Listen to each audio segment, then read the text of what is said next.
Good afternoon. I call to order the GCC regular board meeting, June the 17th, 2025, at 4:45 or 4:46 p.m. Welcome, everyone. Roll call. Mark Anderson. Absent. Mr. Anderson is absent. Harry Block. Present. Bruce Mandrick. Present. Jack Turner. Present. Lily Campbell, present.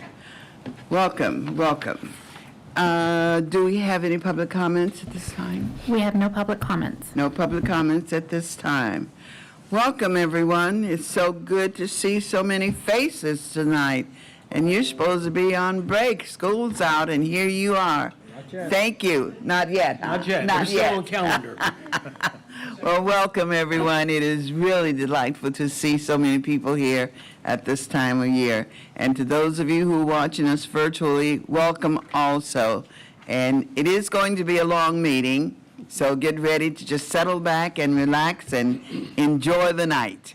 So with that, we will now move into what we call our annual organization items, our annual organization meetings. Board members, are you ready? Ready for the annual organization meeting? Okay, didn't hear anything, so I'll just go down the list. The first item on the annual organization meeting is appointment of board officers for 2025, 2026. Yes, Mr. Jack. I move that we maintain the status quo. Get your mic on, please. I make a motion that we maintain the status quo. That we I'll may- second. Okay, we have a motion and a second that we maintain the status quo. So would you kind of give those for the record? Mention the status quo, please. That the officers we have in the present positions, bless their hearts, stay in that position, unless they so decline, in which I would be very, very unhappy. Well, I think we're talking about the secretary, Mr. The positions I'm talking about are president of the GCC, the vice president, the treasurer, and the secretary. Very good, excellent. Now, do any of you who are officers, except the president right now, have any comments? Mr. Bruce, Mr. Block, secretary, and Mark Anderson is not here, but he did give me permission to say that he would love to stay where he is. So, well, I guess hearing none, hearing no comments. Mr. Block, anything? No, I'm good. Oh, wait, I know, Mr. Bruce Mandrick, anything from you in terms of vice president? No. No. Well, with that, I will call for the vote, and I'm going to do a roll call on that. Mark, who am I calling it? Harry Block, Yes. Bruce Mandrick, Yes. Jack Turner, Yes. Lily Campbell. Yes. I was going to say, would you like me to vote for you? You can't vote for me. I know I can't. I'm non-voting. Non-voting.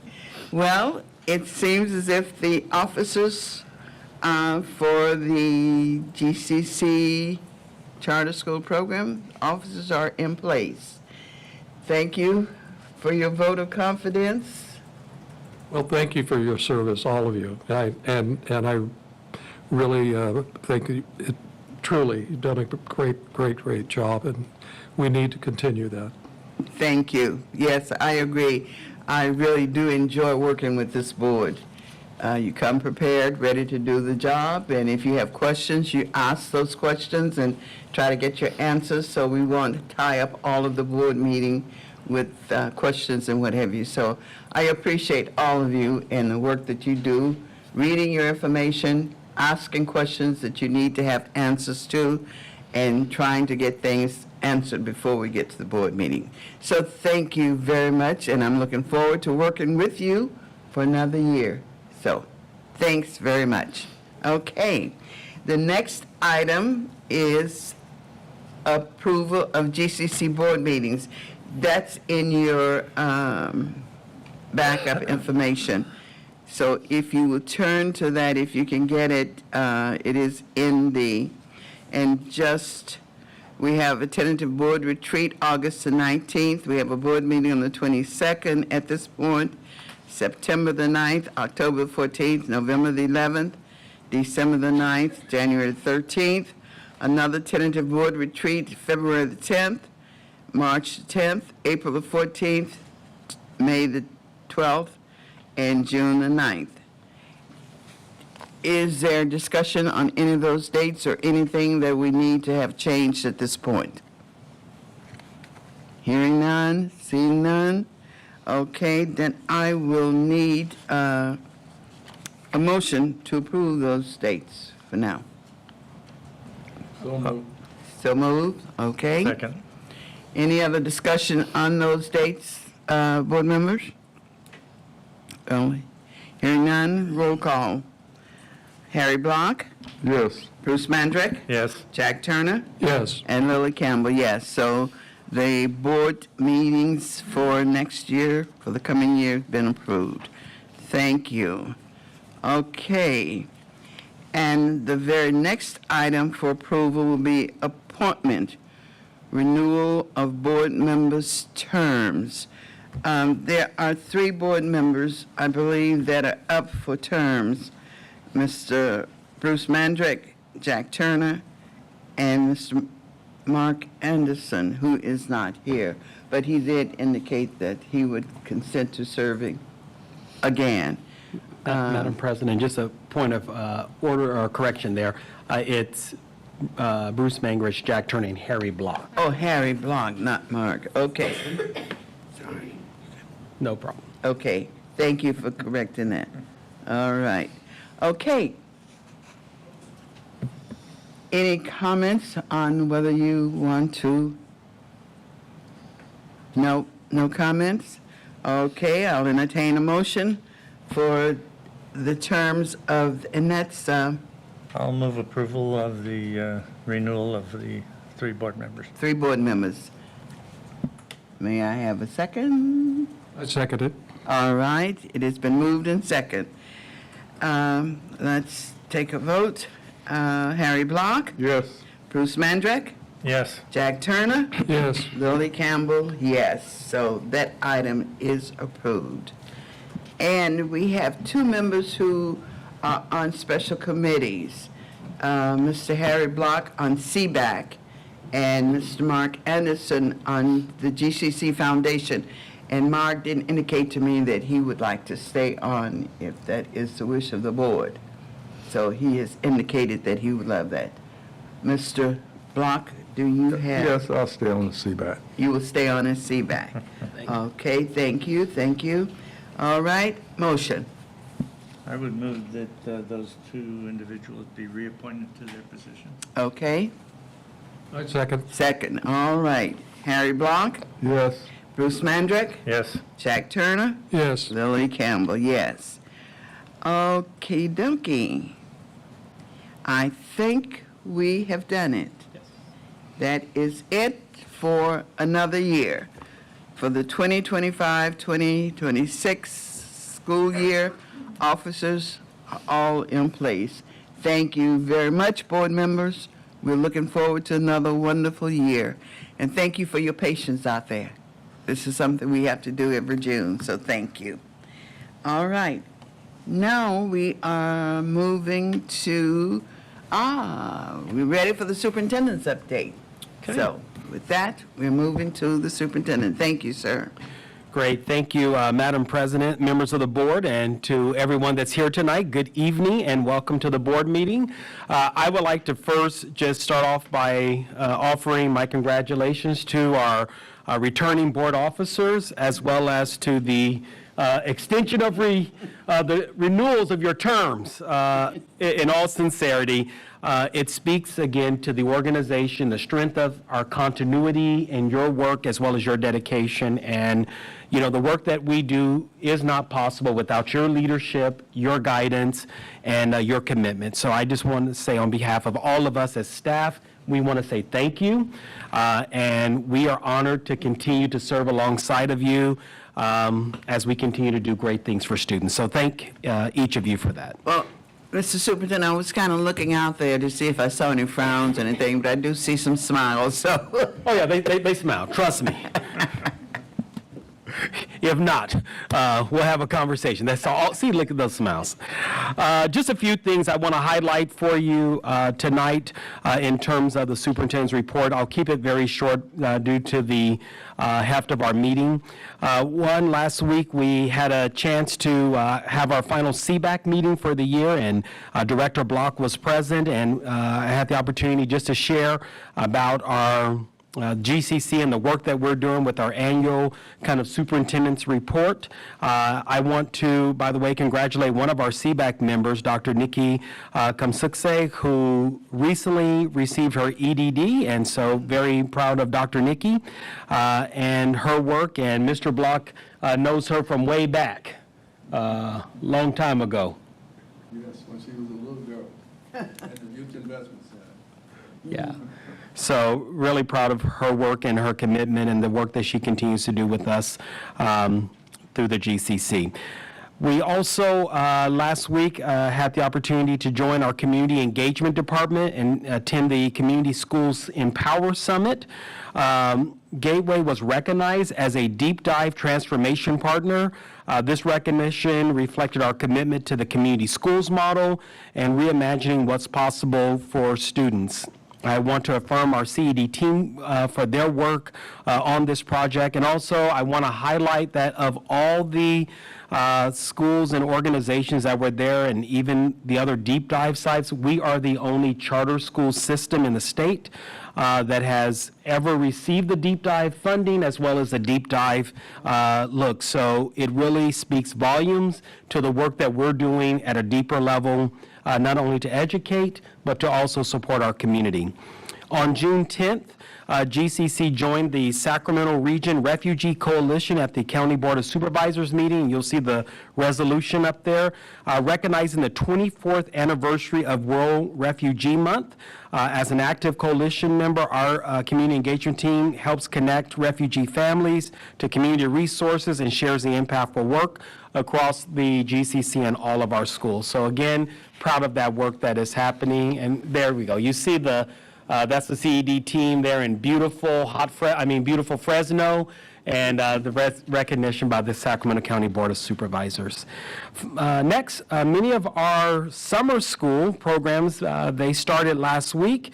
Our programs are really giving our students a chance to stay engaged in learning throughout the summer. I had the opportunity to go visit Sava, North Natomas, and visit one of our students, and also see the work that Chelsea and her team is doing with our kids this summer. Very exciting work that's happening out there. So I want to affirm all of our administrators for having innovative and engaging summer programs and offerings for our students. As we always do at our August board meeting, Assistant Superintendent Decoy will, as part of her Ed Services update, give an update on what's happening or what happened during the summer months. And then finally, I know all of you are with bated breath waiting to hear what happened with our Futures High School students who went to Atlanta for the Junior Achievement National Stock Market Competition. We recognized these students back in April, and Board, you may remember we also approved a overnight field trip for them. I am proud to report that our students have returned from the national competition where they placed second in the country.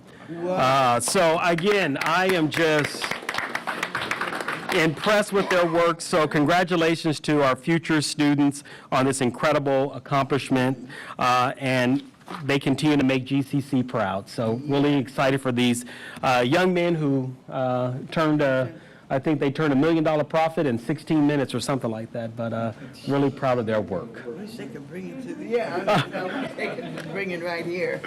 I don't know, we may need to, because one of the things that through Director Madden's work this year, we're doing more interns in the GCC, so I don't know, Ashley, maybe we need to get one of these young people to intern in our business department and work with Omira and her team and see how we can continue to leverage our money. So with that being said, the final thing that I want to share is, as much as I have the opportunity every board meeting to share the superintendent's update, it really is because of the hard work of all the people and more that you see sitting out here. So I only get to be the megaphone or the mouthpiece for the work that they're doing every day, and I couldn't be more proud to have this as the team helping and leading the GCC. With that being said, I hope everyone has a wonderful and restful summer, and we'll be back in the new school year to do this all over again. So thank you, and that's my report tonight. Thank you, Superintendent.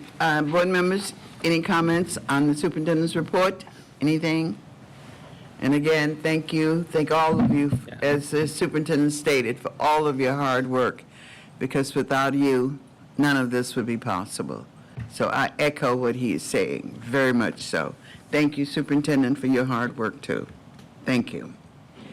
All right, and now we're moving into study session. And our first study session is Community Outreach Academy Elementary School COAES Annual School Report. So with that, you want to bring in Ms. Larissa Gunshaw. Thank you so much for being here with us tonight.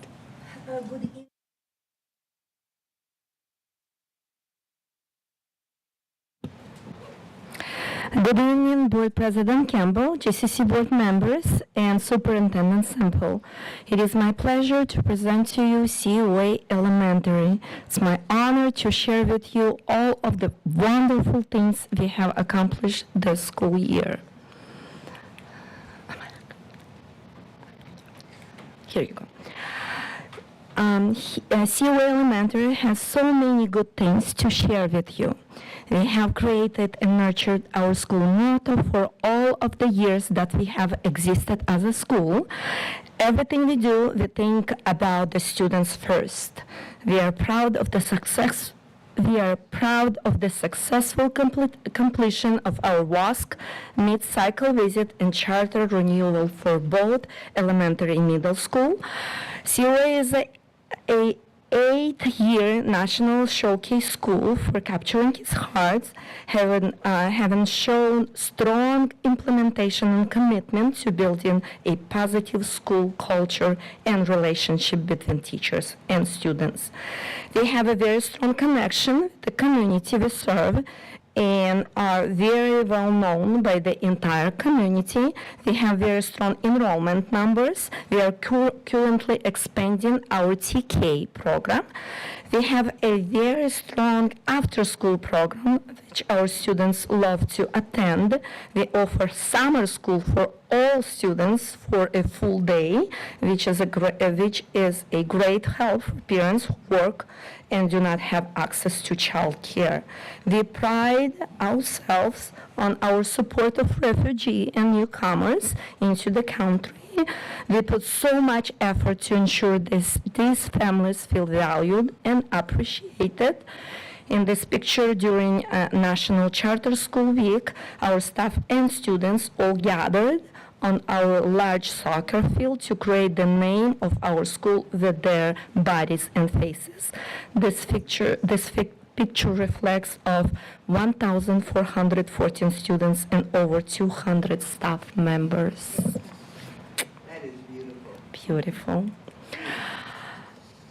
The I-ready results for COA Elementary during the 24-25 school year show notable achievements in area of progress. COA Elementary students have grown in reading. 47% of students are now performing at or above grade level, up from 16% initially, making a significant positive shift that 61% of students haven't met or exceeded their typical growth, and 32% of students have met or exceeded their stretch growth, indicating that many students are making substantial progress and surpassing expectations. There has been a decrease in students performing 2 or more grade levels before, reducing from 43% initially to 21%, reflecting progress in addressing lower performing students. Math results also have growth in math. COE students. 48% of our students are now performing at or above grade level, a significant increase from 10% initially, with 55% of students having met or exceeded their typical growth, and 27% of students having met or exceeded their stretch growth. Students performing 2 or more grade level below decreased from 36% to 11%, indicating strong intervention for lower performing students. At COA, we have developed a comprehension plan to ensure all students achieve proficiency or higher on local assessment by emphasizing data-driven decision-making and collaborative cycles of inquiry in grade level and PLC meeting. We have provided time for teachers, instructional peers, and instructional coaches to collaborate during planning weeks, planning days, and throughout the school year to analyze standards and assessments, such as already reports to design instructional plans and prioritize professional development. We implement a pyramid of intervention to support students not meeting proficiency. By continuously analyzing assessment data, students are placed at appropriate level of the RTI pyramid and receive support throughout differentiated instructions. There is now a dedicated time block built into our schedule to provide targeted instruction to address the individual academic needs of each student. The 45-minute block of time is referred to as WIN, what I need, time, and is provided every Monday through Thursdays. When time is a small group leveled instruction, all teaching staff have been trained to provide instruction. Data is gathered and analyzed regularly at weekly Friday grade level PLC meetings. With our focus on attendance this year, we have launched the Attend program to help us with attendance loss prevention strategies. Parents are notified by mail if their children have missed a certain number of school days.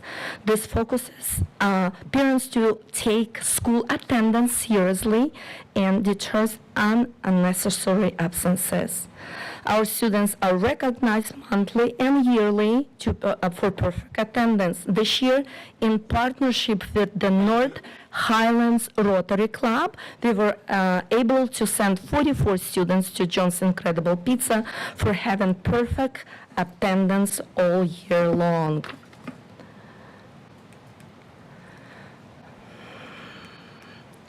We value our staff and provide professional development to equip them for success. We offer a multitude of PDs for staff members, Teach Like a Champion, guided language acquisition design trainings, building thinking classrooms for 3rd through 5th grades, PBIS, active supervision for after-school peers, classroom management for all staff members.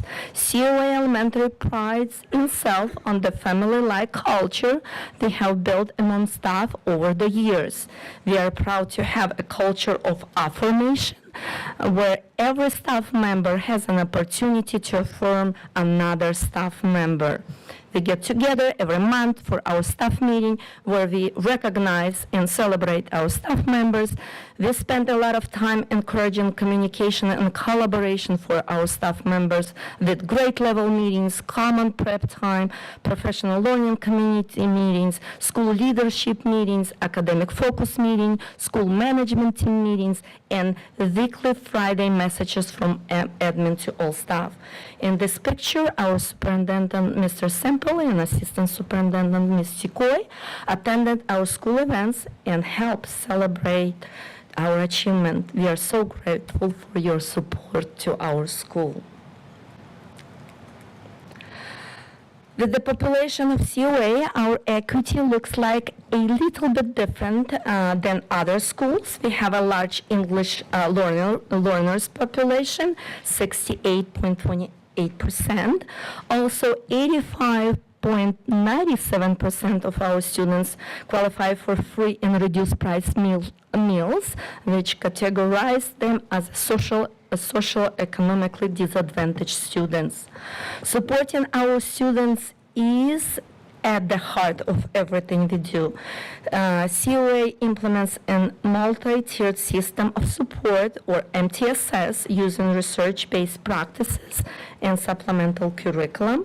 We have also invested in additional staffing, such as a full-time counselor and special education paraprofessionals. We offer primary language support, after-school tutoring, reading and math intervention, small groups with peer educators, and level library time.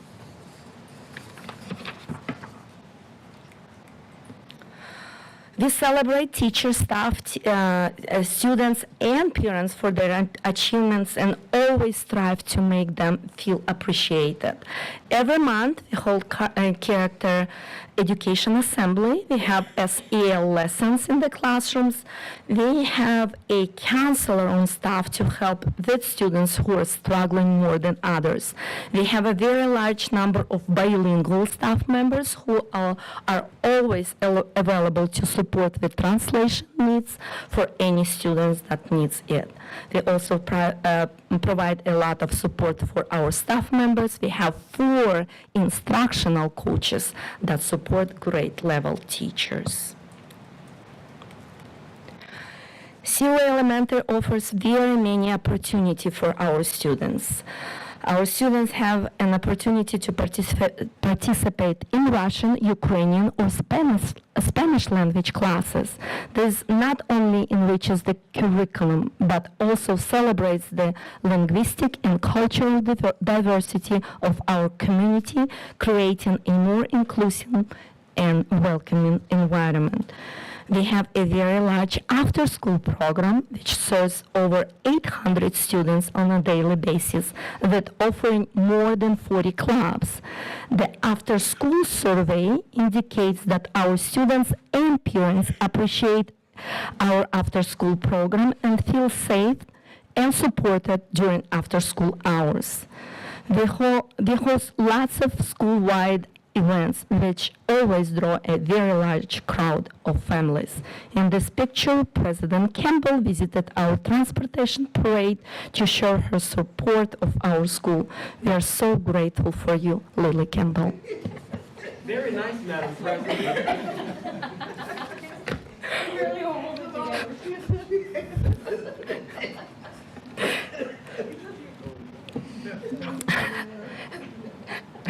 We offer students and parents opportunity to complete surveys to give us feedback on what is done well and what needs to improve. This parent survey shows the growth, but we have enjoyed the school year. Parents have noticed that their children like going to school and feel that COA really prepares their students for colleges and careers. We also have several opportunities throughout the school year for our parents to attend workshops that help them build a more robust knowledge of the education system in which their children are being taught. With this year's attendance focus, we have lowered our chronic absenteeism rate from 17.4 to 14.4%, which we are so proud of, but we will continue to work on getting this number even lower next year. In this picture, member Mark Anderson joined us in our annual transportation parade along with his wife. We had the opportunity to have the Sacramento Sheriff helicopter do a special landing for our students and parents.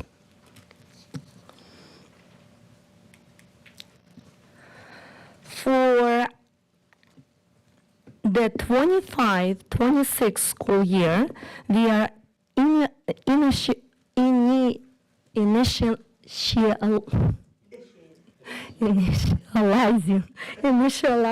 a rebrand of our school, which will be called Community Outreach Academy of Arts. We will be infusing language and arts into our regular day program with the addition of music and art teachers.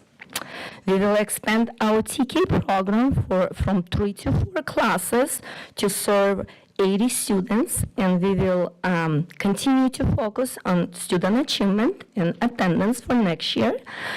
And we will also continue with our implementation of MTSS in immigrant outreach and services, because whatever it takes, our kids are worth it. Thank you very much. If you have any questions, I'm happy to answer. Yes, board members. I really want to thank you for your presentation. Again, very, very informative. I really appreciate your comments on getting the attendance up in the COA, because, as you know, that trying to recover from learning loss, we have to have the students there. So you really feel it's going in the right direction at this point? I'm sure the numbers have improved significantly. This year, I was very, thank you for this comment, and we are proud of this. And this year, I'm really involved in this process, and I personally met with parents who took a lot of independent studies this year and have habits to continue to do this. And also with our Attend program, we had opportunity to send messages through email, through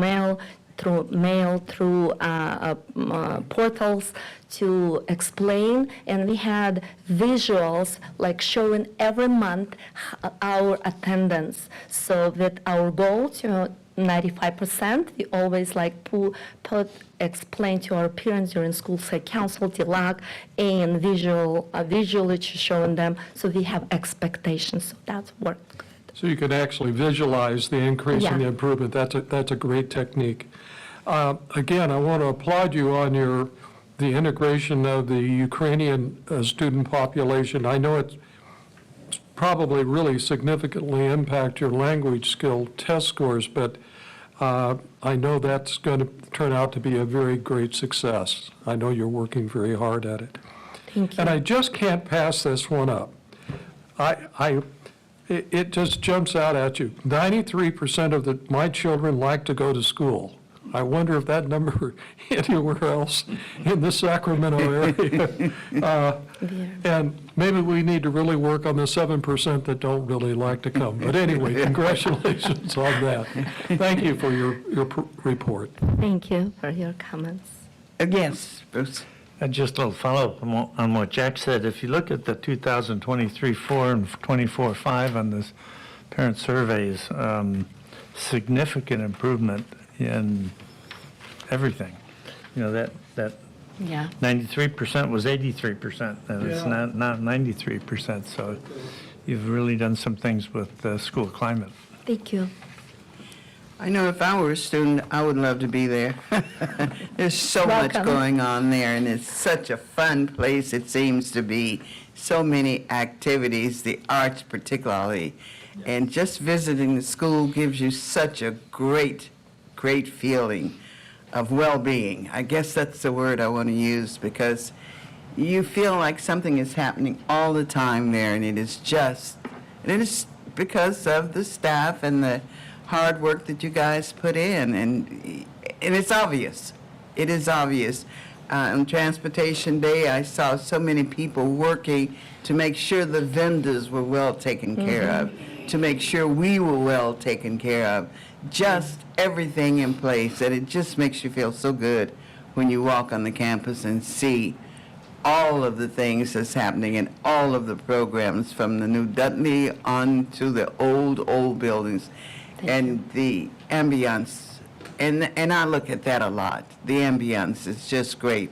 It makes students want to be there and want to come. That's why that 93% is up there, because they really feel good about being there. Okay. Thank you. I love my school, my children, my parents, my staff, so. We love you. We love your school, your staff, your children. Who's here? Let's see. Was just any staff members? Yeah. Thank you. Yeah, yeah. The few. Yeah. Thank you. Thank you. Michelle's supposed to be here, but something happened, I think. Anything, Superintendent? No, nothing, just want to, as I've done, just continue to affirm the work that Principal Gonchar continues to do with a very unique population. And I'm excited as the school transitions to an Academy of the Arts, and we continue to expand our work to do performing and visual arts for our community. So Yeah, thank you. that's what we've been Thank you. asking for. We have been asking for that.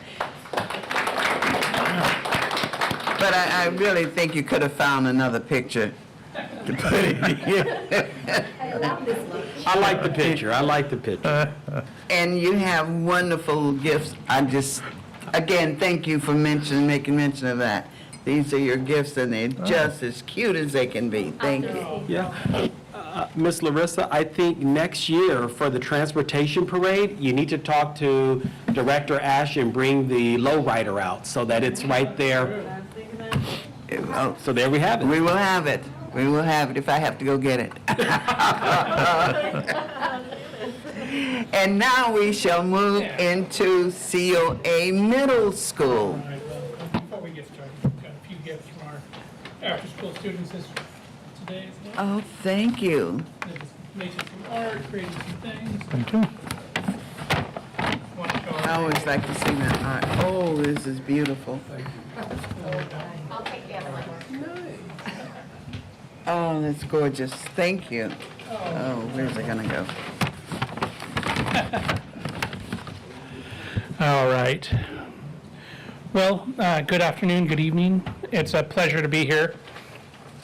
President, Vice President, board members, Superintendent Sample, Cabinet.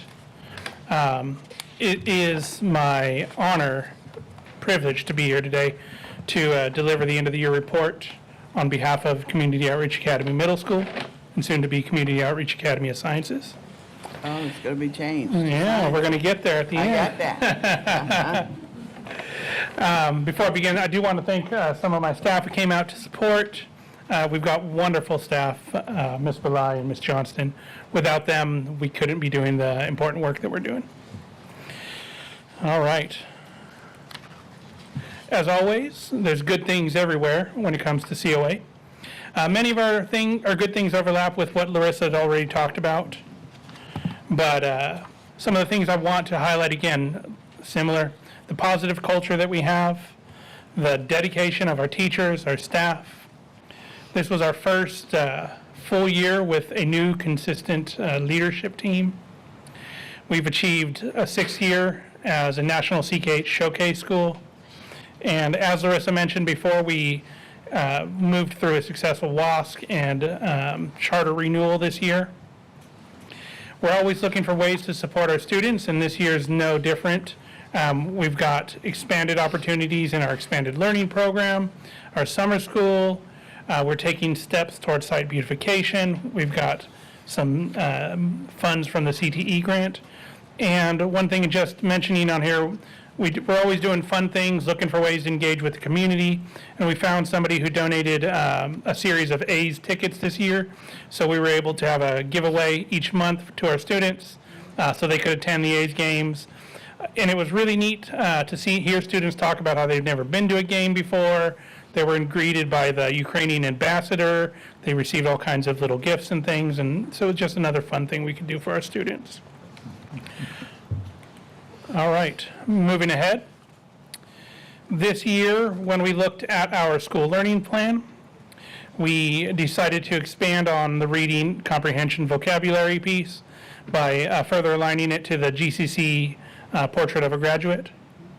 The details of this plan included reading comprehension, as I mentioned, vocabulary, fostering essential skills for students, monitoring attendance, much like Larissa had described. Part of that was to increase instructional time and engagement, and then overall looking at the overall well-being of our students and what we can do more. In line with this work, we engaged our teachers in professional development throughout the year. That centered on depth of knowledge trainings for our science and our ELD department. We focused on close reading strategies. We engaged staff in learning rounds. Our math department participated in a Building Thinking's Classroom Phase 2 training, professional development through Sacramento County Office of Ed and in collaboration with our GCC team. We focused on some trauma-informed practices for our staff and additional classroom management and discipline training for specifically new teachers as they came in. When it comes to learning and data, we've seen solid growth all year long. This table in front of you shows the change, or where students began at the beginning of the year as measured on iReady and where they ended at the end of the year by their grade level or by their levels, performance levels. To me, these are really exciting gains. In reading, we saw students move from 17% total performing at or above grade level to 28% performing at or above grade level at the end of the year. In math, we saw students move from 18% performing at or above grade level to 40% performing at or above grade level. For students performing below grade level, we saw decreases in every area across all subgroups as well. As we drilled down and looked at reading comprehension and vocabulary, we saw an increase of students performing at grade level move from 20% to 26%, vocabulary from 15 to 30%.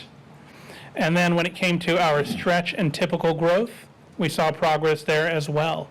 55% of our students met or exceeded their typical growth goal in reading, and 58% met their typical math growth goal.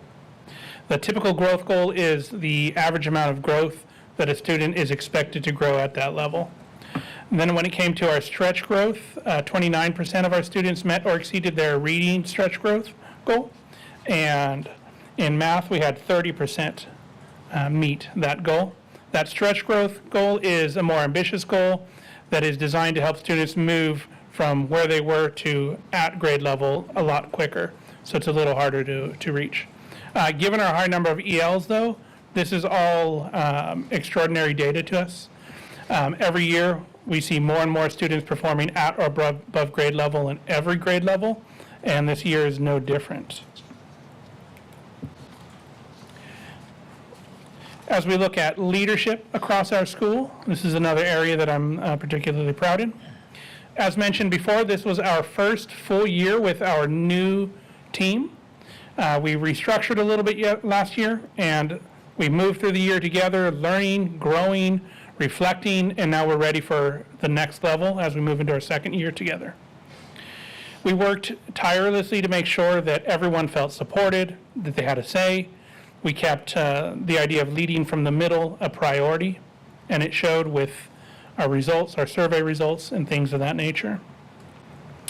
We also had 3 staff members participate in the GCC Teacher Leaders Group, which empowered them to pursue their passion projects. This year, we had a PE teacher implement a plugging project on Earth Day. That's where students competed in a jogathon where they also picked up trash and learned about their impact on the environment. We had one of our 8th grade teachers implement a college and career exploration project, much like a science fair. This is where students researched various projects, various dream careers, and the means to get there, and the schools that would allow them to do so. Next year, we're going to continue with these. And then lastly, we had a para-educator participate in this project, or in this cohort as well. Shout out to DEMA Mission. He developed a math tutoring support program for our students. Started off small, expanded, and it's set to continue next year. He's working with students after school, during school, and then next year we are having him pair up with a math teacher to further support students in line with a math type of intervention class. When it comes to student leadership, there are so many things that we've been doing, we've been building on. This year, I'm proud to say that we've been able to, it feels like we've been able to empower students, help them build their capacity at new levels, providing new opportunities for students to mentor each other, whether it's our school or working with our fifth grade buddies at the elementary school, providing opportunities for our students to lead and start their own clubs, lead orientation for incoming students, plan events, fundraise, things of that nature. This year, in line with those, we started our ASB Student Council for the first time. We've got a school president, a treasurer, and a secretary. And this year, we involved them in, they opened the doors for fundraising, for leading events, for increased input on deciding how ASB money is allocated, and voice their opinion or thoughts on various policies and things across the school. It was really nice to have times throughout the year to meet with these students, talk with them, propose ideas, and then discuss that further. As we look ahead to next year, we plan to really expand upon this, build upon this, and increase that student voice, take it to new levels. When it comes to equity, first, our CKH culture, the culture of our school, always helps us to foster that positive community, or to foster that positive community, where students, staff, parents, everyone feels welcomed. Like Larissa mentioned, our Hanover data, our LCAP surveys speak to this, and is very pleasing, especially as a first-year principal for the school. Throughout the year, we provided targeted support from our counselor to work with some of these students. We have a student support advisor who works one-on-one with students and in the group session. She works with our resource officer sometimes and our vice principal to engage students in different ways. We have other highlights for our special populations include that we've implemented SIPS and Sunday curriculum for our students with disabilities and or those who are in need of other remedial interventions. We've been able to sustain our English language development support classes. We have 3 teachers teaching 3 different levels across 4 elective periods each, covering as many students as we can. In this sense, we're also working to refine our MTS practices, which we did. We've partnered with the GCC Professional Learning Department to better equip our teachers as well, and our instructional coach. And then one really exciting piece was that we were able to reclassify 58 students as English proficient this year based on their LPAC assessments. This is more than double the previous year and triple the year before, really. And as a school with English learners, a high percentage of socioeconomically disenfranchised students, to us this was a really big deal, and we're excited about the progress we're making. An important piece at our school is always the well-being of students, staff, and everyone else involved with our school. We always try to keep this a priority. We do celebrations. This year, we really emphasized from the individual to the groups, to students, to staff, various different things. This year, we provided positive behavior support and recognition for students. We consistently celebrated their positive behavior, their academic growth, and their teamwork. This trickled up to staff as well with some of the fun things we did for them. We've updated our assemblies across the school to go deeper on topics such as signs of suicide, drug awareness, bullying, self-love, and this moved into lessons that were taught in the classroom through units during our advisory time to better address the needs of our students. To further sustain that well-being, that positivity that we always try to hold on to, we ended the year with our annual tradition, second year in a row, the 8th grade clap out and affirmation walk. This was where our 6th grade, 7th grade students line the halls with posters, signs, affirmations. We've got music playing through the intercom, and the 8th grade students parade through the halls as they're getting high fives, fist bumps, and everybody's cheering for them right before they go to promotion. And then this year we even had some of our students cheer for our neighbors at CCCS as they did the same thing, just as a show of, community. And on that note, I want to highlight that when it comes to the well-being of everyone, we really tried to take our collaboration up a notch when it came to CCCS and other schools within our district. We did and organized a lot more, or many more positive activities, events with CCCS. for both campuses. Our students at each site left positive notes to each other. We made posters for each other. We had our leadership teams meet. They worked. We walked around. We handed candy to students. We delivered candy canes to their staff on Christmas, things like that. We even planned the first annual spring social together. We got our leadership classes from both sites together to plan, organize, and it went really well. Unfortunately, I couldn't be there, but Mr. Sample was there and spoke highly of it. Pictures were pretty cool, and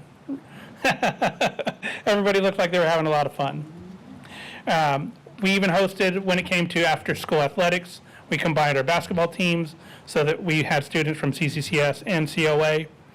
And it was really all about modeling these kind of things for our students, for our staff, just to create a deeper sense of well-being for everyone. And these are just some of the things we did together. At COA Middle School, like COA Elementary, we have a variety of opportunities and programs for our students. We've got a diverse array of elective options, from world languages like Ukrainian and Russian to art and dance, things of that nature. But this year we added some new electives. We have a new Project Lead the Way Flight in Space elective. We have an Introduction to CTE class that we've added a second period of, and then next year we'll be talking about some new things. We've continued to add and build on our expanded learning program, our after-school sports and athletics, lunchtime clubs, things of that nature. We're always looking for ways to continue to showcase the talent of our students, whether it's the athleticism, the academics, or other. This year we hosted, our students participated in 7 performances school-wide and within the greater community. And a couple of them I actually got to play guitar with them, and it was super fun. All right. Oh. Try again. Oh, uh-oh. You doing that document? I don't know. Where were we? Were Engagement. right at the engagement one. Yeah. Yeah. All right. And then, so when it comes to engagement, we look at this through various levels and things as well. Starting with the students, we always work to build in that portrait of a graduate into everything we do. We engage them in different ways. So this year we sought to up that, to really make it real, help it come to life, be a part of what we do, who we are. This bled into our college and career exploration and research program that we've started. Across the school, we have generally good feedback or positive feedback from our students as well. They're feeling happy, engaged for the most part, middle school stuff, but in general, the numbers are good. We've worked to sustain and expand all the different ways that we've engaged with the community as well. Talent shows, academic events, high school information night, where we invited other schools from the GCC to come and set up booths. And then we're continuing to work with Futures High School, plan field trips, and other presentations of that nature. When it comes to family and community, we're always looking for ways, again, to continue to engage them. We had a high number of instances and opportunities, and this too was highlighted in our LCAP Hanover data. I worked with my team to expand upon these, create little deeper opportunities to have conversations with their new principal. We hosted listening sessions for the parents. We engaged different and diverse staff on the Ethno-FM program. I had students come and perform. We had different staff go on and talk about their programs.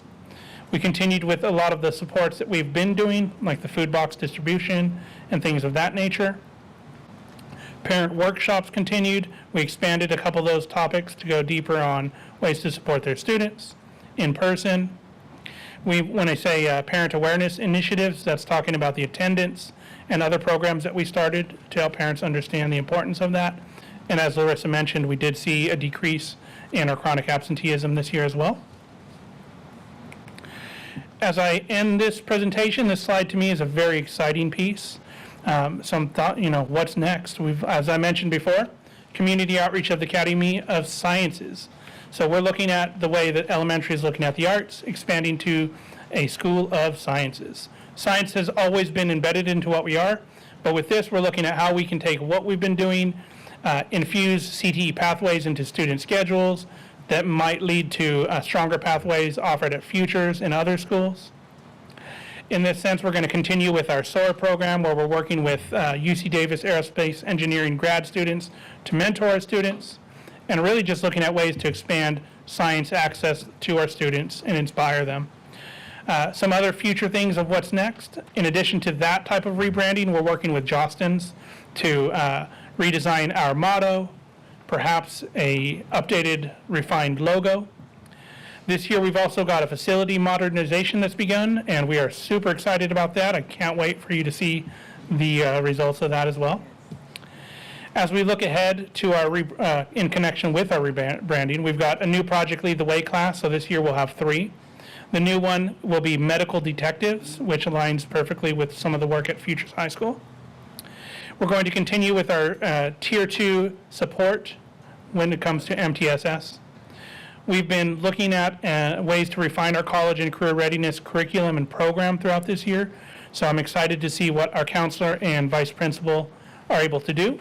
They've scheduled things throughout the year, new project ideas, ways to strengthen goals, career fair. It's really exciting, and I can't wait to share with you or have you see some of the results. As always, that collaboration is key for modeling everything that we do, collaboration, well-being, and just general good ways of being a human. Continued collaboration with CCCS, Futures, and Elementary will happen. We will continue with our regular meetings, finding ways to bring our students together, finding ways to connect and align academically as well. As Larissa mentioned, we'll continue with our immigrant outreach services, science fair, career fair, positive behavior interventions. Those are all things that are coming this year. We've got a dream team ready to go to the PBIS training next year and bring that back to our school. And as well, we'll all continue looking for trainings and targeted support for our teachers. Overall, with that, I just want to, again, say thank you. It's been a pleasure to be here. I'm so proud of everything that we've done. I've got an amazing team. Our students, staff, families, the team we have here, just inspirational. And as I conclude my first year, I have nothing but pride and eyes on the prize. I have a vision of where we're going. I know we're on a trajectory toward greatness, and we're just getting started here. With that, again, I want to say thank you and open it up to any questions you might have. Okay, board members. Yes, Mr. Turner.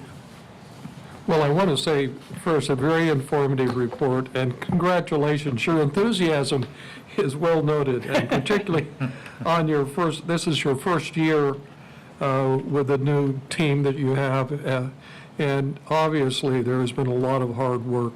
It really is rather dramatic, the increases in both reading and math, and I think I just really have to ask, when you look at 60% of your student population consisting of English learners, I know it's a lot, I know you could say a lot of hard work has went into get those scores to improve. What do you think has been the one or two most successful techniques that your staff has been doing to get those scores improving? Sure. So with math, I'm going to start there. I really believe in the building thinking classrooms work that we've done with our teachers. But I think a big part of that is, or one of the factors that helped their impact, is we've had a number of staff who have been with our school for a long number of years. They understand the community. They understand how to work with English learners. And so when we're going through this building thinking classrooms training, they're able to apply what they know about our students to make adjustments to make this work just right for our students. And so I think understanding who our students are and having that retention has also helped with that. We've got teachers 17 years, we've worked together, we've come up together, we've built on everything that we have, and now we're at this place where we're firing like a fine... Well, congratulations. Thank you. Thank you. When it comes to English, ELA, reading, we focus on comprehension and reading in every area of our school. When we looked at our school learning plan, we embedded that in, whether it's art, whether it's PE, whether it's your electives, we're all focused on vocabulary, we're all focused on comprehension. And so that effort, I think, has impacts not just in their classrooms, the reading. And so a product of our collective efforts is the growth that we're seeing here. Our students, there's still plenty of room to grow, but we're all coming at this from all different angles. I'll walk into art, they're teaching vocabulary, but they're also doing really cool art. I go into dance, that's a part of what they're doing. They're reading vocabulary, but they're also learning about dance and having fun. Same with PE. And so we really tried to make it a cohesive just impact, and that's what we just tried to do. And again, retention of some really quality staff has helped as well. They've been through trainings together, they're GLAD certified, they've been with us for the long haul, and they understand our students a little differently, which helps our new teachers as well. They can guide and mentor them. And great leadership Thank you. from the people, from your vice principals, and from you. We're very glad that you ended up over there. So, Yeah. That- We have a strong instructional background, and I think that also plays into it Yeah. as leaders. Bruce, did you have something? No. Oh, your speaker was on. I'm sorry. Anyone else? And you mentioned the music. Yeah, always. If you haven't heard Dr. Diego, he plays a pretty good guitar. For sure. That's one thing I loved. In the after-school class, we have a band, and to see kids playing and then get the Yes. opportunity to let my hair down a little bit, jump in and play some songs It was with them. great. You played most of it the whole time. I did. It It was- wasn't just one or two. It was really great to see you and to see the participation of the principal there, which makes a big difference. I does. really firmly believe that you've got to walk the walk too. And so if this is what you're asking your staff to do, you got to show that you are committed to doing some of those things also. And I think this is what has really happened that has made this school so special as it is now. So thank you again. And I appreciate coming and seeing what's happening over there. Thank you. you. All right. Anything else, board members? Thank both of you for your reports tonight from the schools, and we were very, very pleased with staff. And please give the boards, when you get back. Thank you guys for being here tonight. Thank you. All right. Okay. And as I stated, we have a long agenda, so, if you feel that you need to go and get some rest, please do so, 'cause we're going to be here for a little while. So thank you, thank you, thank you. All right, now I got to figure out where we are at this point. Okay. We are now with review information. And the next item is GCC IRS 990 review. Yes, Madam President and members of the board, the next two items are kind of file and receive. So the first one is our annual 990 tax return, and this is for your records. If you have questions after you review this tonight, please feel free to reach out to CBO Reyna, who can answer those. And then your second item is just providing you with an update on the written improvement plan that Yeah. we presented to the board last year around this time regarding the low-performing status of Futures High School and our implementation. Even though the school moved out of low-performing, we still have a standing board-adopted plan that went to our authorizer, and so this is just our annual review to bring this back to you for you to review our progress on it. And I'm proud to say that we continue to work and make progress through the plan, and looking forward to the work that next school year Assistant Superintendent Takoy will do with the Futures team to continue our work in that area. Okay, so no action item is required. Board members, any comments, any questions, or anything on these two items? No? That's the GCCRS 990 review. And did you go into the update written improvement plan of Futures High School? Yes, ma'am. Yeah. So those were just information items? Correct. Okay. Any comments? Hearing none, seeing none, we shall move on to the consent agenda items. And, okay, I'm going to read them just for those who might be listening quickly.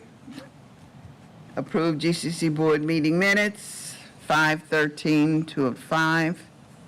Approved GCC board meetings because we had 2 meetings, 6:10:25. Approved personnel consent agenda, approved purchases over 30,000, approved disposal and surplus technology, approved reading difficulties risk screener, approved board policy, approved California Interscholastic Federation CIF League representation, approved job description update revision, approved 2025-26 education protection account, approved Sacramento Youth Center MOU CCCS, and approved GCC administrative credentials stipend schedule. Those are the consent agenda items. I will entertain a motion for, I need approval, and I want to comment on one of the items. okay? May I have a second? I'll second. All right, then we will go into discussion. Yes. I really want to praise our superintendent on item number 4, which is the purchases over $30,000. The superintendent's newsletter, you may have started a trend, but it really was very, very informative and just immediately answered the questions that we constantly keep asking you. So I don't know if you want to integrate it in the board item, or you want to include it in your future newsletters. And I know it's more work for you, but that's your work, and I just get to read it. So anyway, thank you for that. I agree, it was very lengthy. He did a lot of work with those, making sure we understood them. And if we had questions, we could go back and ask those questions. So thank you. It was very detailed. It really was. Yes, Okay, purchase over 30,000. The Bolivar Avenue, I was looking at that one. Have we checked with the state and see who really supposed to be taking care of the streets? Yes, I'm going to ask Director Little to come up, and he can kind of share with you, I call it a very unique journey on this pathway. which one was that? This is paving of the boulevard. Oh, the pavement, yeah, yes. okay, okay, Working on 50 and 80 out there. yeah, okay. Yes, they are. This is a part of the section, if you go over to the school, and the county owns up to where the creek is what they say Yeah. they have, and nobody's claiming the section that goes around the school. Yeah, So we have gone out to get some bids to fix the street, and we've tried doing our side of just repairing, but as soon as we get rain, it just pops everything back out again. So we have these bids now to go through, to repair that portion of the street up to the corner, which would eliminate all those potholes for safety reasons and everything else. We are going tonight for the approval, but we are not planning on moving forward with it yet until we know for sure what's happening with the site. yeah, it is rough trying to drive around that area, because I had done that in one of the. It's rough trying to get out here to this board meeting. We've I tried- turned that curve right up here off of Dudley. The little curve I turned there, there's a big hole right there. I have to go like way over. Yeah. I'm almost hit a car if I don't go no slow. Yeah, this has been a back and forth thing for a few years trying to get this fixed. So that's why we finally just went out and got our own bids on it, just to kind of take that approach. And again, I think the important piece is we will not move forward on this until we know the other aspects of where we're going with the facility long-term. Okay, we got a motion in place, and I want to go back to personnel just to make a couple of things. Thank you, Mr. Little, thank you. Okay, roll call on the motion for the consent agenda items. Harry Block, Yes. Bruce Mandrick, Yes. Jack Turner, Yes, and Lily Campbell, yes. So The consent agenda items have been approved, but I just want to mention a couple of things under personnel. Did you have something I know? I did. Yes, okay, All right. would you please? Yes, so, Madam President, members of the board, I just want to draw your attention to two of the items on the personnel consent, or three, excuse me, items on the personnel consent that was approved tonight. One is the change of position for CCCS Director, Mr. John Campbell. He was in the room, but I think he's left. Mr. Campbell will be transitioning to the role of Independent Study Compliance Director. There was one person in the GCC who has actually trained just about everybody in independent study, and that is Mr. Campbell. And so we're excited for the work that he'll be doing with Assistant Superintendent Takoy as we continue to work through all of the state requirements regarding our independent study school and programs. The other item I'd like to highlight is that with some of the moves at CCCS, Michelle Jordan, who has been the principal of CCCS Maine in high school, is retiring at the end of this school year. And so Principal Angie Prexayavon Briones will be moving from CCCS TK8 over to the high school to continue her work there. And we're proud to have hired Dr. Carla Galbraith, who will be the new principal of CCCS TK8. Dr. Galbraith comes with a wealth of charter school experience, has worked in both comprehensive schools as well as charter schools. Most notably, her time was spent in the Solano County area at Vallejo Schools, and she worked for Fortune Schools. And so we're very happy to have Dr. Galbraith as part of our team. And then the final one that I wanted to share is under classified. You see that Director Sergei Terekov is on that list. Sergei will be retiring, and I just want to publicly express my appreciation and affirmation to Sergei for his years of service, not only as a staff member, but as a member of the CBAC. And previously, you may remember, he was the board liaison from the CBAC to the board. And so Sergei has been definitely someone that's been around our organization for a while, and we look forward to continuing working with him. But we wish Sergei our very best in his retirement. Yes, thank you very much for mentioning those changes, because we talked about them, and I just want to make sure on the record that they knew the changes are good, and that we definitely will be missing Mr. Sergey as director, because he's been around almost as long as I have. And so we will send our best to him, and we're going to miss him. He's done quite well. Anything else? Okay. All right, so that takes care, that takes care of the consent agenda items. And now we're getting ready to go into business, and that is approve the 2025-26 adopted budget for now. Thank you.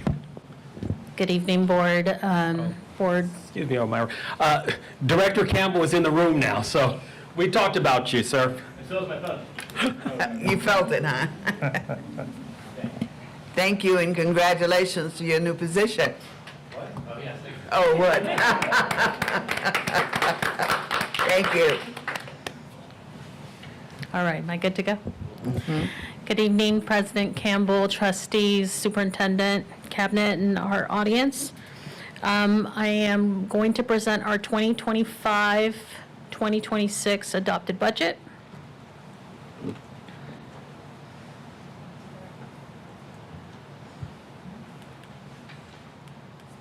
Okay.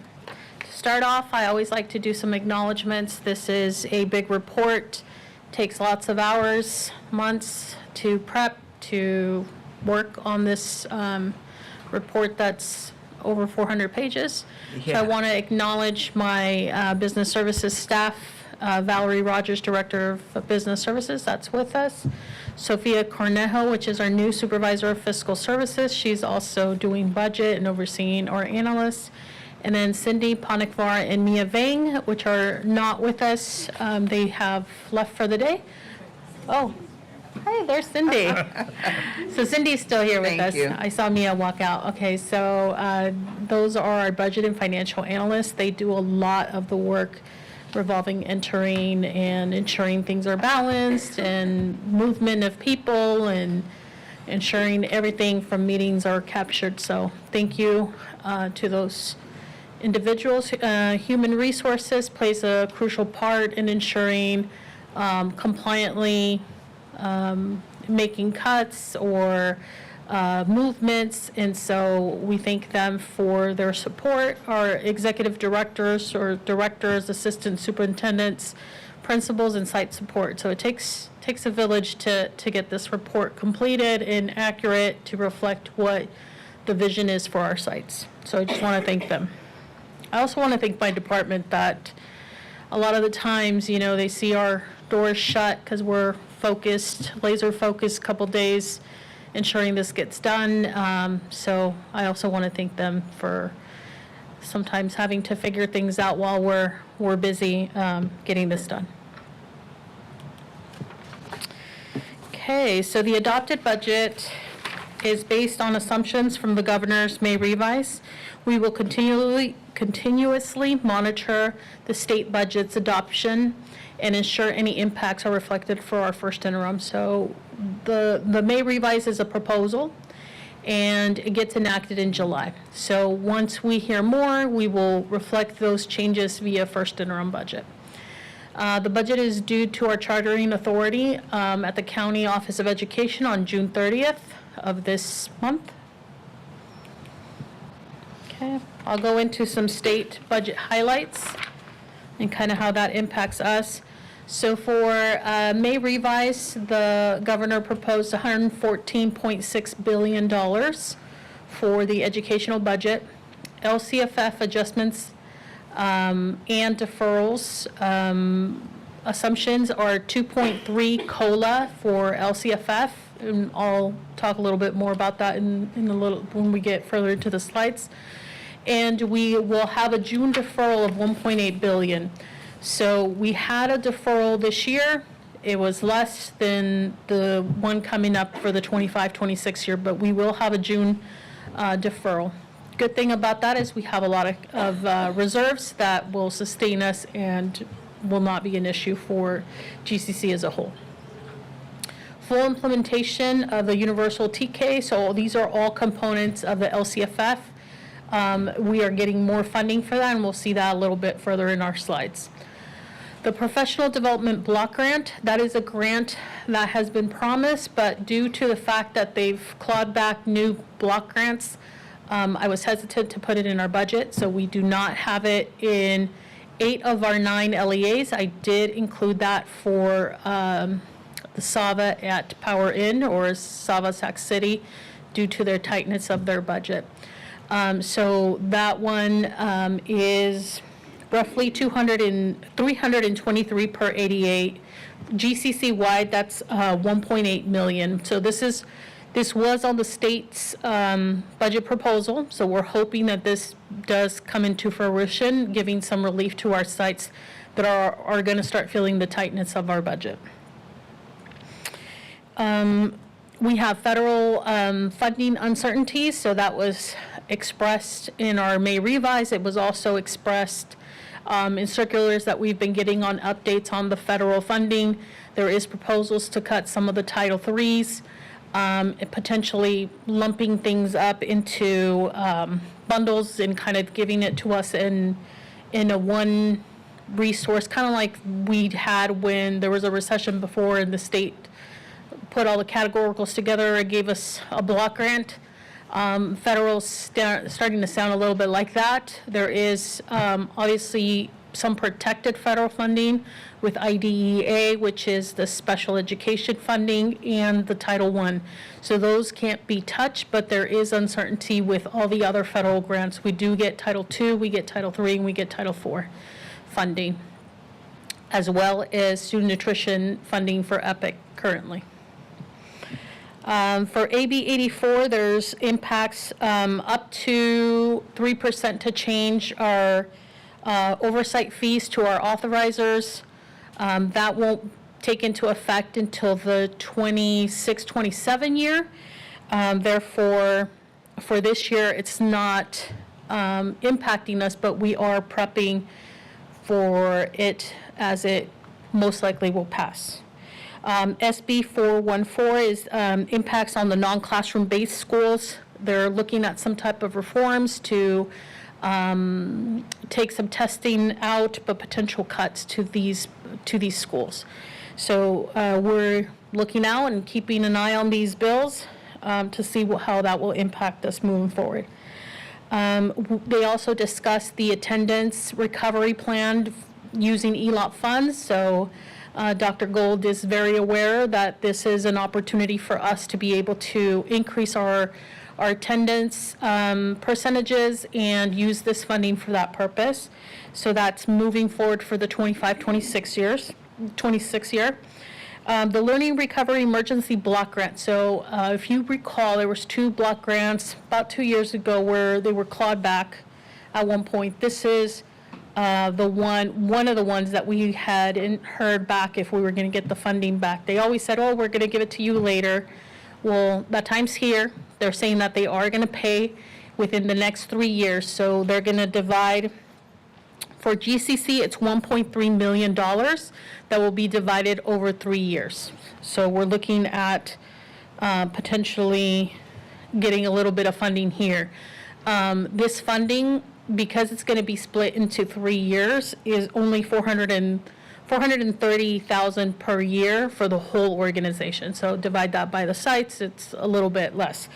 But nonetheless, I'm sure this will be a relief for our schools that are going to feel tightness in this coming up year. Again, for this one, I have not included this in the adopted budget. I was being conservative, not knowing exactly when we will see those funds and how they will come about. So again, the only site that has this funding is Sava Sac City, and we will continue to monitor to see where we are at with that.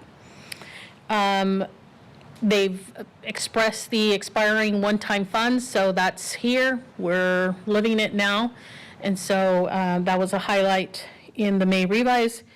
The same with insurance spikes, premium spikes for property and liability, as well as the sexual assault insurance. So we do have 5 of our 9 LEAs with SIA, which are impacted for Twin Rivers Insurance. So we have 2 carriers. We have SIA, which is with Twin Rivers. So those 5 sites, we pay into them, and they're heavily affected by this, by the sexual assault laws that have come about. And so we see the reflection in those premiums. We do see some in Charter Safe, but it's more impactful in the SIA world. That's more of a district insurance carrier. We are also seeing the depletion of Prop 98 reserves by the end of this year. And you can see the little cartoon. I stole that from school services. It says, I guess I shouldn't have spent all the reserves for ongoing costs. So that was a cute slide, so I decided to share it.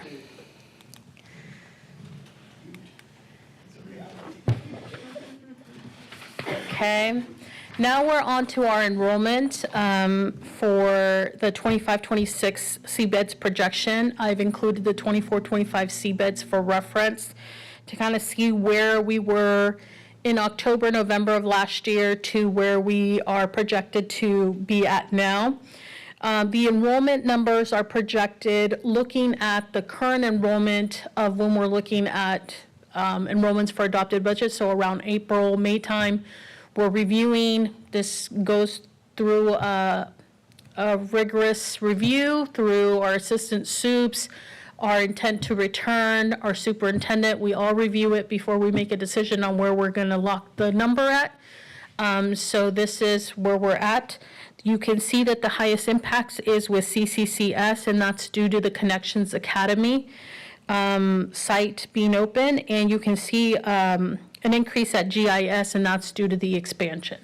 we're hoping that these numbers are pretty conservative, and we should be able to see an increase at first interim, but we do go conservative, not knowing how our advertisements will take effect and how many kids are outgoing versus the ones that are incoming.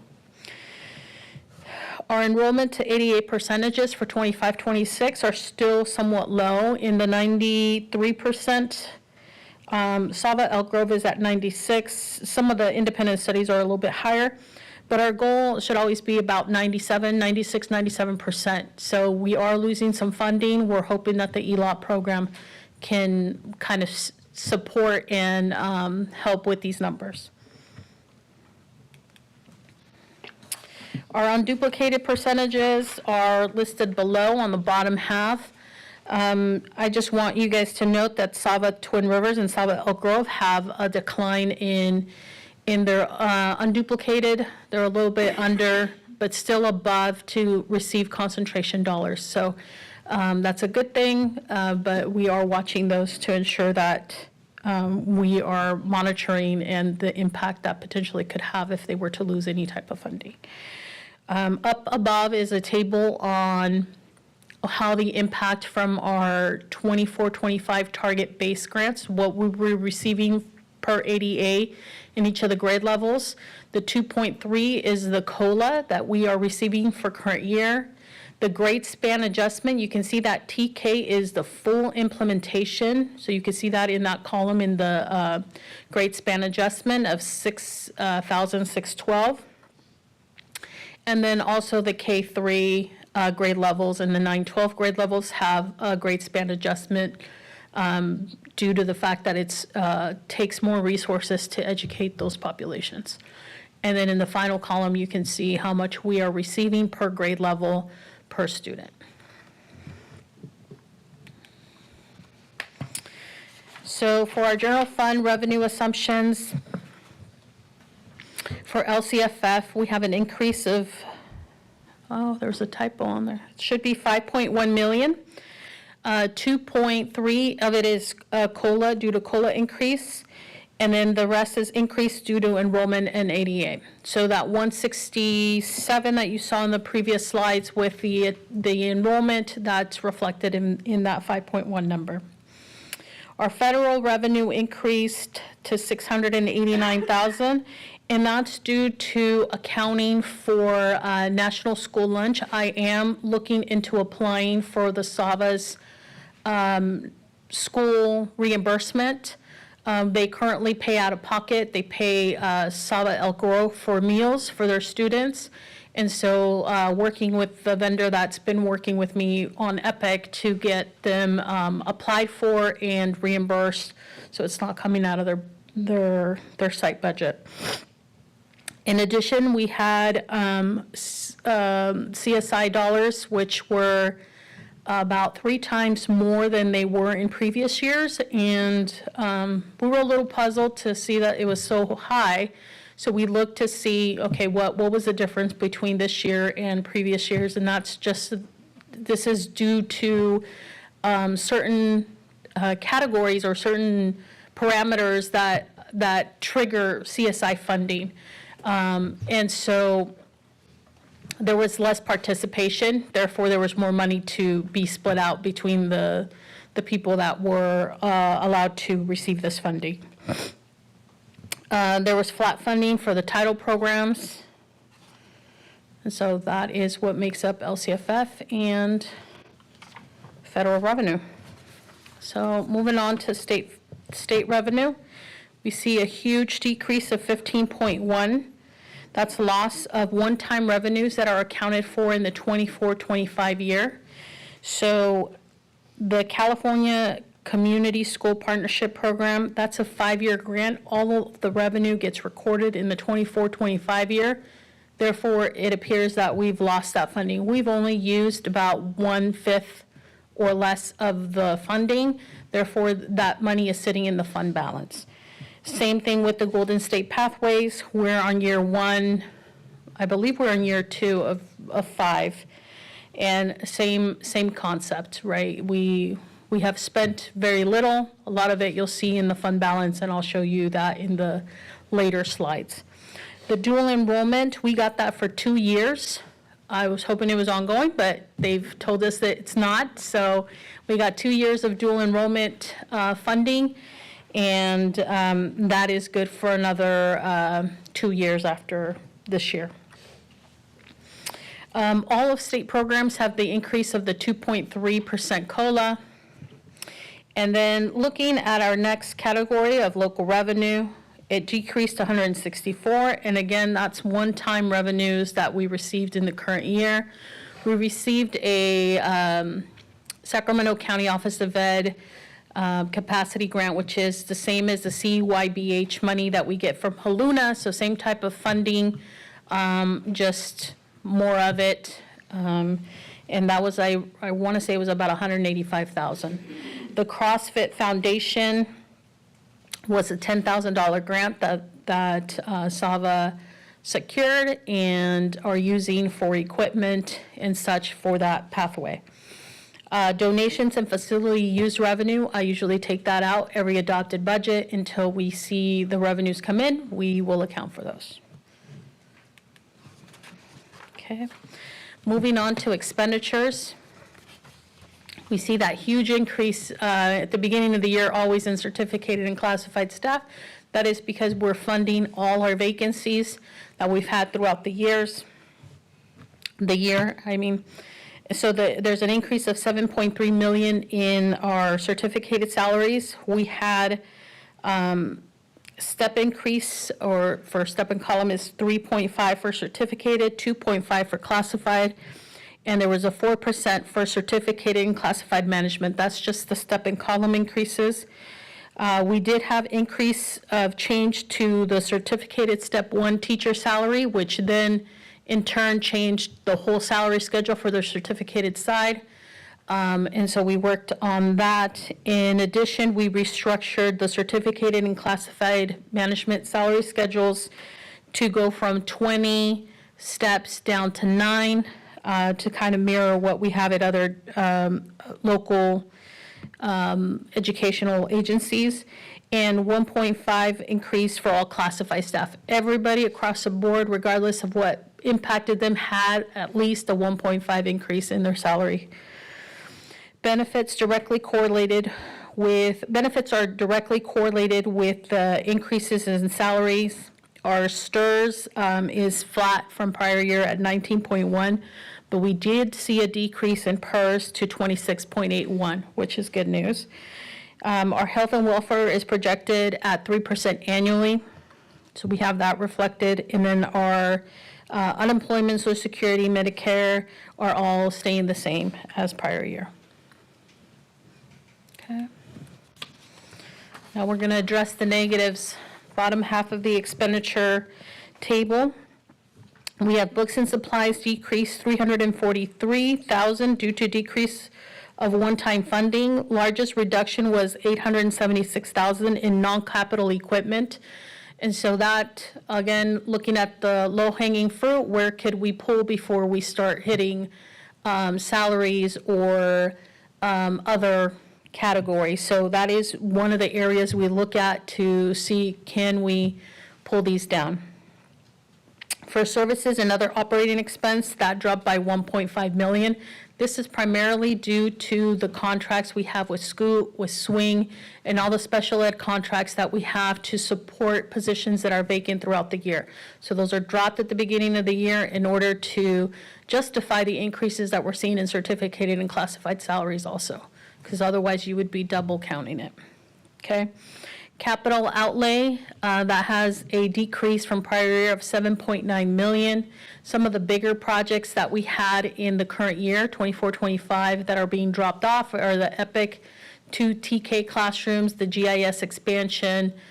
We had HVACs and PA systems at Savas. I think Elk Grove also had a PA system. And then we had a couple playgrounds at COA Elementary. And then lastly, the other outgo is a transfer from the CARB consortium. So that is between Sava, Twin Rivers, and Sava Sac City.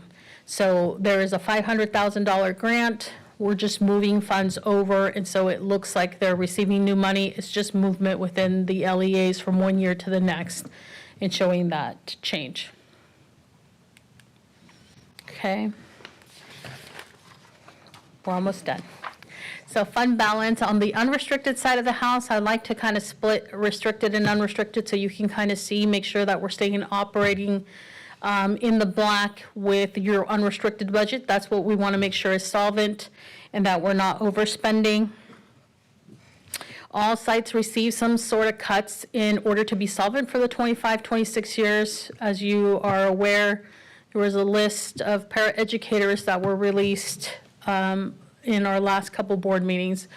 Epic does have a $350,000, and that is to cover the facility, that is to cover the TK facility that is being built downstairs, and they'll use reserves that they have over the 15% to cover that. But we anticipate that they will have additional reserves in the future due to the enrollment increasing at that site. We are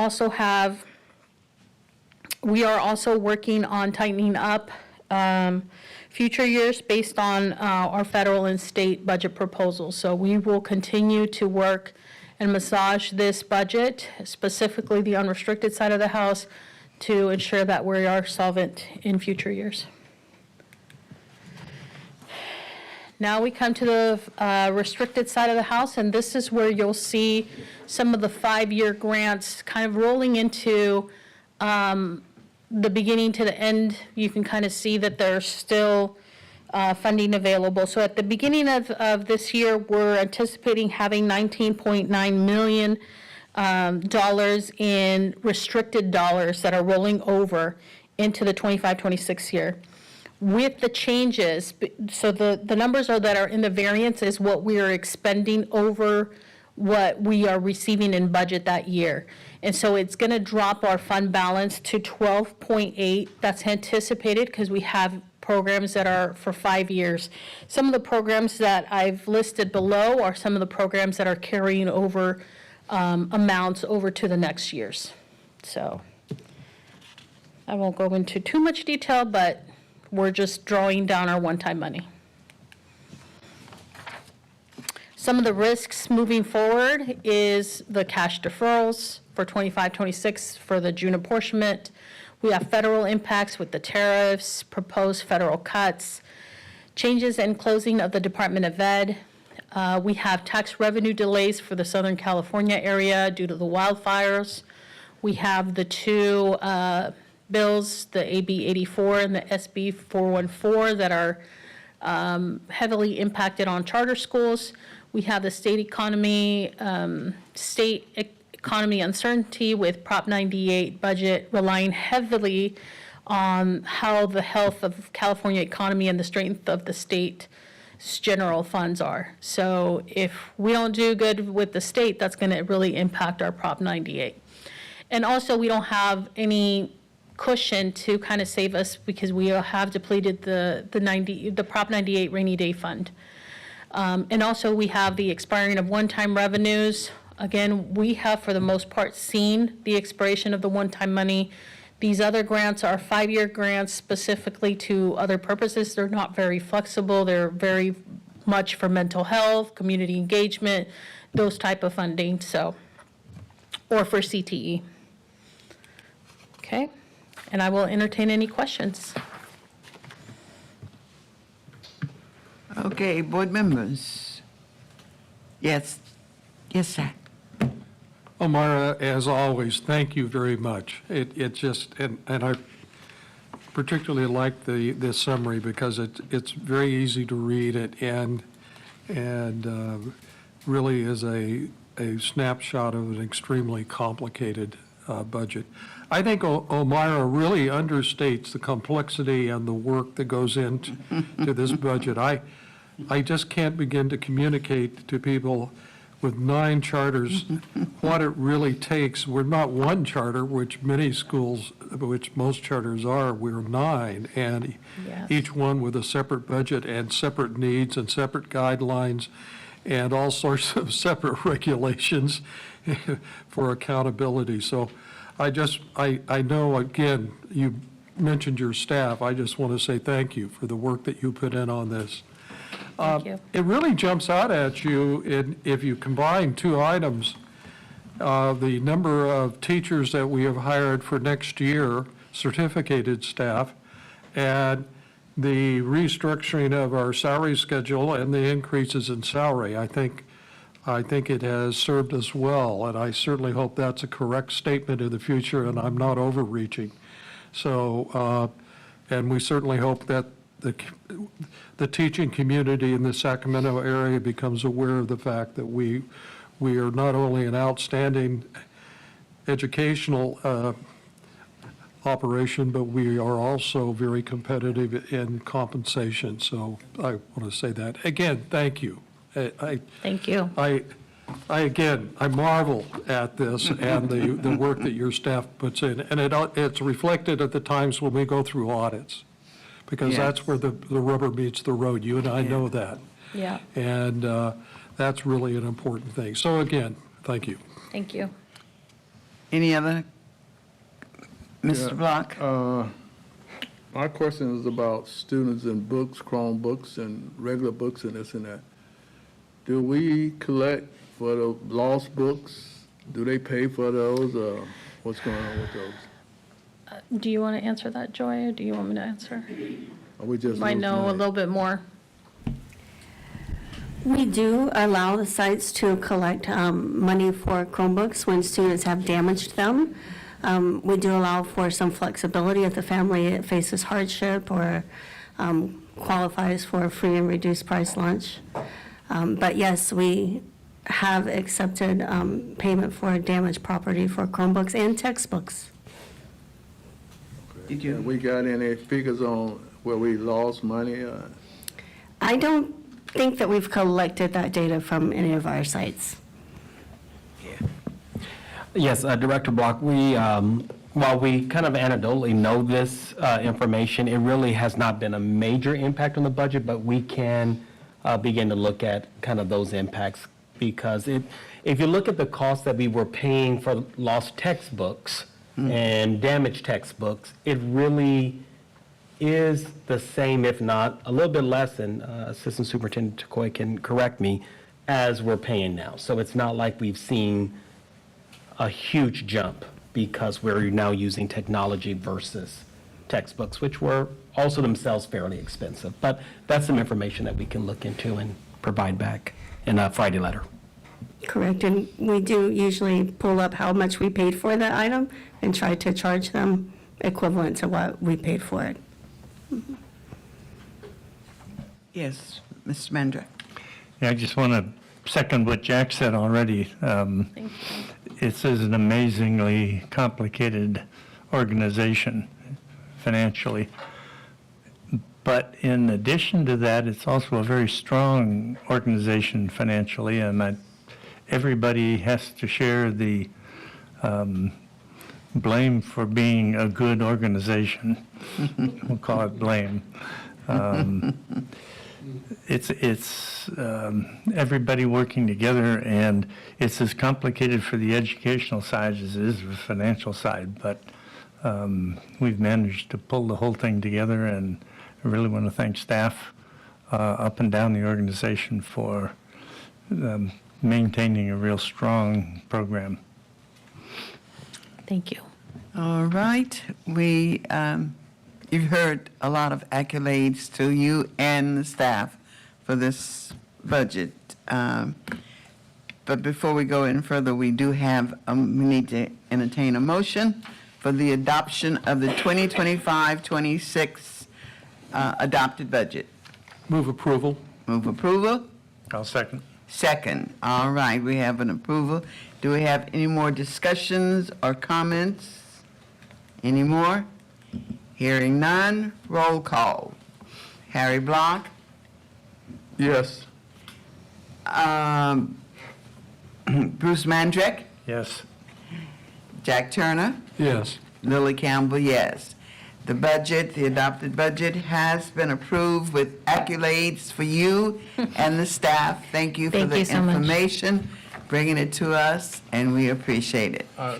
Yeah. I just want to thank you for helping me, and understanding the budget, what we had, so I appreciate that. You're welcome. And I also had our director, Valerie Rogers, create some acronym definitions for Yes. you guys on the requests of Mr. Block. So hopefully that's helpful, and you can reference it for future budget submissions. Yes, thank you very much. You And and your those staff. are only the most important acronyms. Yeah, if you have any more, just let us know, and we'll add it to the list. Okay, and you up for another item? I'm still Approve here. Proposition 28 Annual Report for Gateway Community Charter Schools. Okay, so part of the Proposition 28, which is 1% of the LCFF revenue, is to do an annual report to the board on what we spent it on, how much FTE we're spending. So I will go ahead and get started. I'm just going to read a little bit about Prop 28. So this is the Art and Music in Schools Initiative. That was a California ballot measure to increase funding for arts and music education in public schools. Key points include funding allocation requires additional state funds for arts and music education, supplementing existing budgets. Source of funds uses 1% of the state's general fund revenue for K-12 and community colleges without raising taxes. The use of funds allocated for hiring teachers, purchasing supplies, and supporting programs related to arts and music. Equity in distribution focuses on low-income schools to close gaps in arts education. And then the accountability and transparency component, schools must report spending and demonstrate the impact of these funds. Prop 28 aims to enhance the arts and music education, fostering creativity, critical thinking in students. So that is what this program is. Funding allocation, 80% of it on Prop 28 must be spent on staff. This can't be a consultant, this has to be actual staff. The only caveat here is if the enrollment is under 500, then we could waive this requirement, but for the most part, most of our sites are above that 500 mark, and we do have to have 80% of it spent on staffing.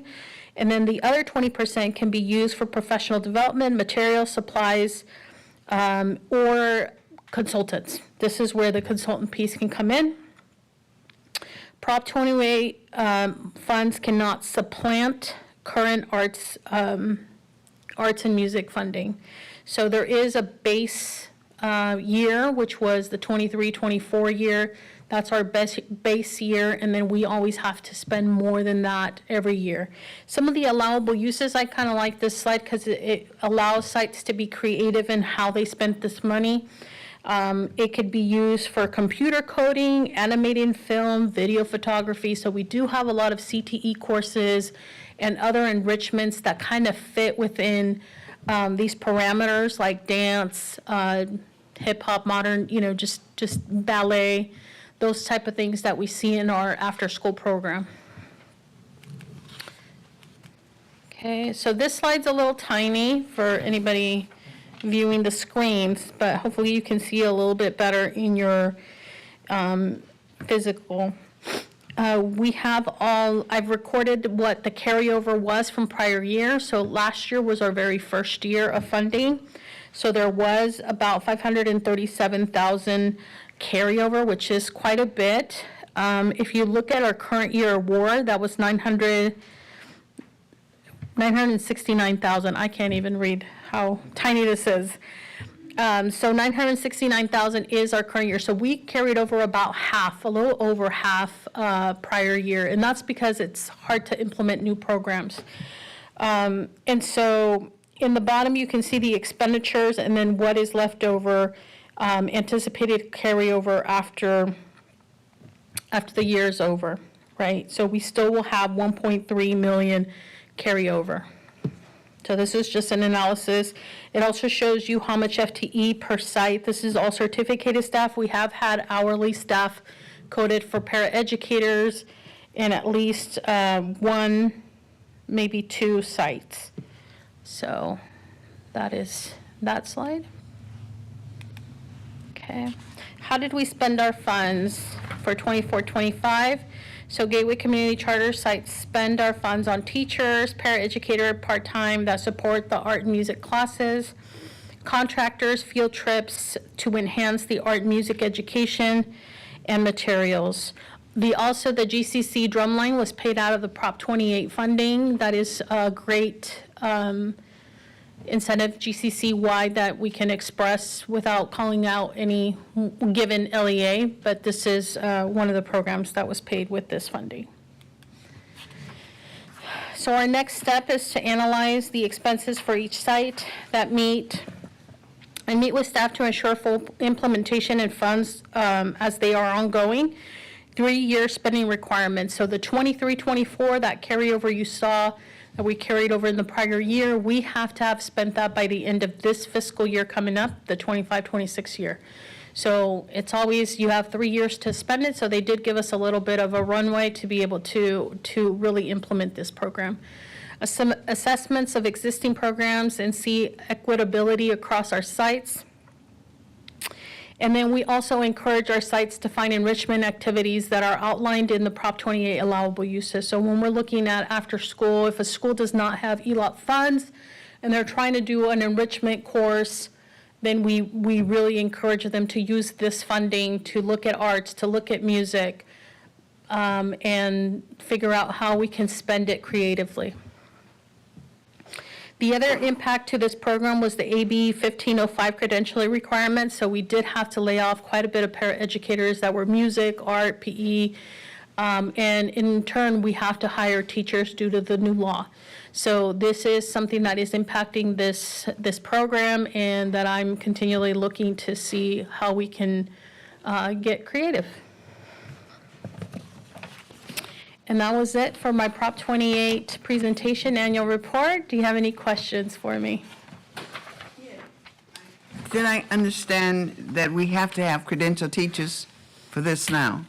For arts and music, yes. For arts and music? And We can't PE, I use believe. paraeducators or You can have paraeducators in this category, but they should be in the para role, not teaching okay, class, yeah. okay. I see a lot of uniforms, dresses and different kinds of dress when they are performing. Costumes, yeah, thank you. That stuff can be paid out of this That can be grant, yes. paid out of this, so people who make those costumes and what have you can be reimbursed for that. Correct. Okay. Okay. Yes, Jack, I'm sorry. I just want to comment from over the last few board meetings, we've had presentations from a number of our charters. And across the board, they seem to really be excited and praise these after-school programs in the arts. So I again, my assumption is these have been highly successful, and I imagine greatly appreciated by the parents, that, if they want their child to get into the arts, it's something that should be the case, that the schools are providing that. Yeah, So we do, Have you got any other further information on that? Because that appears to be the case. Yeah, as you saw in the consent agenda item, there's a lot of ELOP providers that are doing a lot of the arts, dance and music. So we are really encouraging them to kind of meet both the ELOP program requirements as well as the Prop 28. We're kind of using leverage there for that purpose. All right. Any other comments, board members? Okay, we need to approve Proposition 28 Annual Report for Gateway Community Charters. May I have a motion? Move to approve. Move to approve, thank you. I'll second. And second, any other questions, discussions, or anything? All right, roll call. Mr. Harry Block, Yes. Mr. Bruce Mandrick, Yes? Mr. Jack Turner. Yes. And Lily Campbell, yes. So that item has been approved unanimously. Thank you so much for your work on both of these. Really appreciate it. All right, so now we are moving into curriculum and instruction. And there are 4 items here. Approve instruction continuity plan, ICP adoption. I'm wondering, board members, if we could just take those 4. I'll go down the list unless you have questions on any of them. Approve curriculum list updates for GIS, COA, MS, Futures, and CCS. Adoption, written improvement plan for Higher Learning Academy. And approve fiscal year, we had a report on that last board meeting. Local Control Accountability Plan, LCAP. Can we approve all 4 of them in one motion, or do we need to approve them separately? That's what I'm thinking. I think we can approve Yes. all of them in one motion. So, Madam President, members of the board, you can approve all 4 of these items in a singular motion. If that's the case, I would move approval of all 4 items. All right. Second. Okay. Any other discussion or comments on any of the items? Any further clarification? Hearing none, we take the vote. All in favor? Harry Block, Yes. Bruce Mandrick, Yes. Jack Turner, Yes. Lily Campbell, yes. Those items have been approved. I did something, I lost some. Did I do that? Oh, well. I think I lost my stuff. Okay, let me go to my board. Okay. All right, I think we are down now to closed session. Board comments? Yes, board comments. Thank you, thank you. Board comments? Before we move to, so we've done all of that. Any comments, board members? Anything at this point? All right. Then we are getting ready now to go into closed session. And closed sessions, there are 5 items for closed session. Anticipated litigation, Government Code Section 54956-9.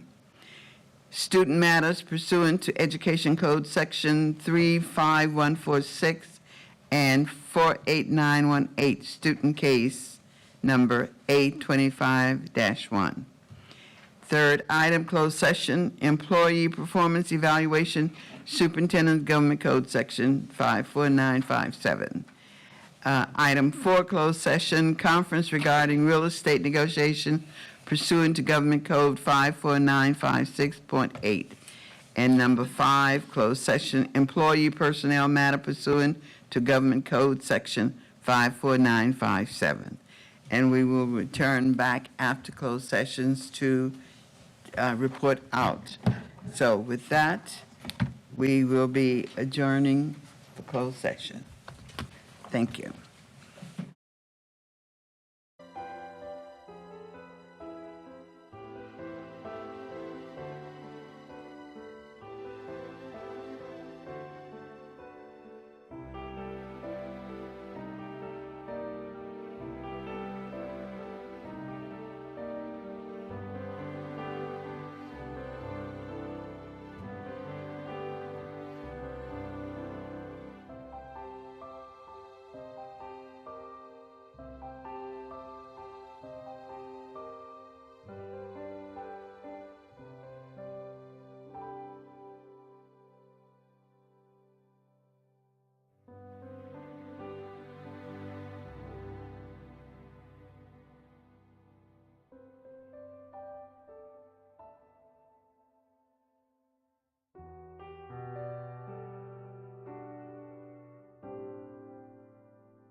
back from closed session, and the board took the following items.